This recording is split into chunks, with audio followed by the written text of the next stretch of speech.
நானும் என் மனைவியும் வாசுதேவநல்லூர் தென்காசி பக்கத்தில் ஒரு இடத்துக்கு போகிறோம். வண்டியில் போகும்போது ஒரு பெரிய நெல்லி கூட்டம்.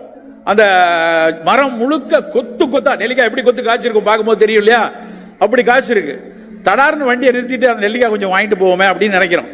நான் வண்டியை நிறுத்தி விட்டு இறங்கி, அது ஒரு மலைப்பகுதியான ஒரு காடு, அதுக்குள்ளே போய் இறங்கி போய் அதில் ஒரே ஒரு காவலாளி தோட்டக்காரர் ஒருத்தர் நிற்கிறாரு. அவர்கிட்ட போய், சார் கொஞ்சம் நெல்லிக்காய் வேணும், நல்லா காய்ச்சிருக்கு, நான் கொஞ்சம் வாங்கலாமா அப்படின்னு கேட்குறேன். அவர் சொல்றாரு, சொன்னது தான் வேதனை, எவ்வளோ வேணுமோ எடுத்துகிட்டு போங்க சார். பறிக்கிறதுக்கு ஆள் கிடையாது, விற்கிறதுக்கு ஆள் கிடையாது, கிலோ 5 ரூபாய் கூட எடுக்க மாட்டேங்காங்க சார். எனக்கு உண்மையிலேயே படு வேதனையாக இருந்தது. ஒரு கிவி பழத்தையும் ஒரு நெல்லிக்காயையும் கம்பேர் பண்ணுங்க. 60 ரூபா ஒரு கிவி பழம், நியூசிலாந்துல இருந்து வருது. நம்மளாம் வாங்கிட்டு வரோம், ஃபாரின்ல இருந்து வந்திருக்கு. கிவி வாங்கி எங்க வீட்டில் சேலட்ல எல்லாம் நாங்கள் கிவி, ஸ்ட்ராபெரி, ப்ளூபெரி, பிளாக்பெரி தான் போடுவோன்னு பெரும் பீத்திக்கிட்டு இருக்காங்க. ஆனா அந்த கிவி பழத்தை விட 3 மடங்கு நெல்லிக்காயில விட்டமின் சி இருக்கு. அது கிவியில் இல்லாத பல டானின் முதலான பல பைட்டோ கெமிக்கல்ஸ் வந்து நெல்லிக்காயில இருக்கு. ஆனால் நெல்லிக்காயை நாம் பெருமிதமாக இன்றைக்கு வரைக்கும் கொண்டாட தவறுகிறோம் நண்பர்களே. கேட்டா நெல்லிக்காயில நான் ஊறுகாய் போடுறேங்க.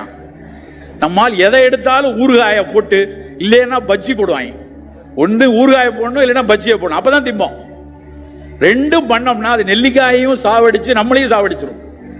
நம்ம அப்படி செய்யக்கூடாது. நெல்லிக்காவை நாமளே சவைச்சு, தினம் ஒரு நெல்லிக்காய், சின்ன பிள்ளைங்க நாங்களாம் விளையாடுவோம், ஒரு நெல்லிக்காயை சவைச்சு சாப்பிட்டுட்டு தண்ணி குடிச்சா, நெல்லிக்காய் சாப்பிட்ட உடனே தண்ணி குடிச்சா இனிக்கல, எவ்வளவு ஒரு பேரானந்தமான அனுபவம்.